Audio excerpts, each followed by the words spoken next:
And you said, I may have a desire to sleep with many women, but I do not. I agree with me. Yes, that's true. Congratulations on your, All right, y'all. Good morning, afternoon, or evening, whenever you're tuning in. I'm grateful to have you here. And boy, do we got a doozy today, because based Ben Shapiro has finally returned to taking W's. Congressman Eric Swalwell of California found that out real quick in round one, Mike Tyson style, when he brought a toothpick to a sword fight. For whatever reason, this wokety-woke lefty foolishly thought it would be a good idea to test his IQ against Shapiro's and try to get some gotcha moments. Instead, he turns this meeting into a circus of random questions about beliefs and proceeds to run full speed into a verbal meat grinder. This compromised traitor, who was previously seduced by a Chinese spy, gets toasted by Ben, and then Chairman McClintock blows away the ashes at the very end. Let's get it poppin'.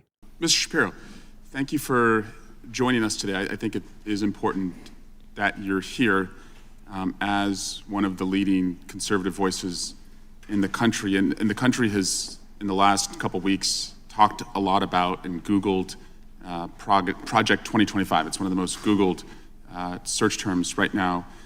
And you're not going to get any censorship from me. So I just wanted to know, from your perspective, I think it would help us understand, on just like a scale of 0 to 100%, how much do you support Project 2025? I think, like President Trump, I haven't looked all that deeply at Project 2025, but it seems that Democrats on this committee, sort of like Peter Pan and Tinkerbell, if they say Project 2025 enough, their presidential candidate becomes alive again. And so, well, let's just talk about pieces of it, and I guess you can tell me if you support it. You probably want less bureaucracy, right? I do. I want less bureaucracy. You want more efficiency? I do. I want more efficiency. You want taxpayer money spent wisely? I do. Congrats on becoming a Republican. Yeah. Yeah. My parents would be proud. Mass deportations, it calls for that. Do you support that part? I support the deportation of any illegal immigrant who's in the United States who is not of benefit to the generalized American public. So if they're picking agriculture that puts food on the tables of everyday Americans, they've never committed a crime inside the United States, they didn't come across with documents, should they be deported? If they have not paid taxes and if their draw on the taxpayer benefits are larger than the contribution they are making to the economy, or if they're involved in criminal activity, they should be deported. How do we measure that? The same way that the IRS measures my income every year. It seems like if the IRS can track down every aspect of every receipt that I've ever submitted, and So they can do so for hundreds of millions of other Americans, they can do that for illegal immigrants as well, except for the fact that no one knows how many are in the country thanks to this administration. So you would be cool with creating a system where they could pay those taxes if they wanted to, and then stay and work and put food on our table? It depends on how long it would take for them to pay the taxes, and they would also have to go presumably to the back of the line, although I'm not sure why I'm testifying about immigration policy at this point. How about banning the abortion pill? That's part of Project 2025. Do you support that part? I think that that's a state-by-state issue on a personal level. I'm just asking you. Sure, I'm a fully pro-life person, which means that I'm not in favor of the distribution of the abortion pill. Banning same-sex marriage, what about that part? I am in favor of traditional marriage between a man and a woman, and I'm perfectly fine with anyone having any sort of voluntary sexual arrangement they seek. That's a different thing from whether the government should attach benefits to that personal relationship. But you think it's a sin to have same-sex marriage? I mean, I'm confused. Are you asking me as a religious Jew what I think about biblically? I'm just asking, is it a sin to be gay? Is it a sin to be gay? I mean, how long do we have here? 2 minutes? I mean, if the basic idea is that sexual orientation is up for government regulation, I'm not in favor of the government regulating the private consenting sexual activity of adults. That is a different thing, once again, from whether the government ought to engage in actual benefits for particular sexual arrangements that adults make. But again, just you to me, is it a sin or not? From a religious Jewish perspective, orientation is not a sin, but activity is. That's also the same perspective of most major religions, so far as I'm aware. Okay. And how about cutting Social Security? Do you support that part of 2025?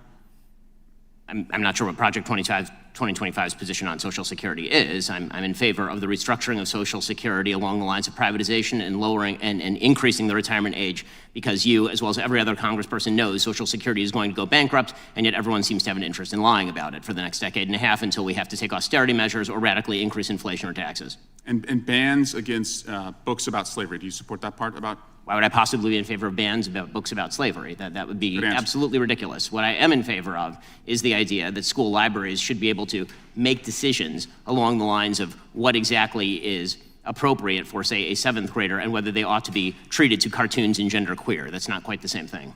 And just because we found some receipts, you did say, I think homosexual activity is a sin. Yes, I'm a religious Jew, I'm that's sure true. there's a genetic component. You to found me sexual out. Orientation, but the view of all religious people I know has always been that sexual behavior is something that is up to you. And you said, I may have a desire to sleep with many women, but I do not. I agree with me. Yes, that's true. Congratulations on your, I'm sure it's very hard to restrain yourself. Mr. Chairman, I just want to shift to Alvin Bragg. He was supposed to be here this week, and he's not coming. And Hunter Biden was supposed to testify. Now he's not testifying. We were supposed to have votes on articles of impeachment, and we didn't. And again, we're just wondering, you guys write great press releases, but the payoff seems to never come. And so I guess we will keep waiting, and we'll do hearings like this. And finally, Chairman, you cannot yell fire in a crowded theater, and that's a restriction on speech, as you have recognized before, but you can yell theater in a crowded fire, and you all can continue to do that all you want, and we'll just waste the American people's time. Gentleman's time has expired, and I remind him of the first rule of holes. When you're in one, stop digging. No, I won't stop.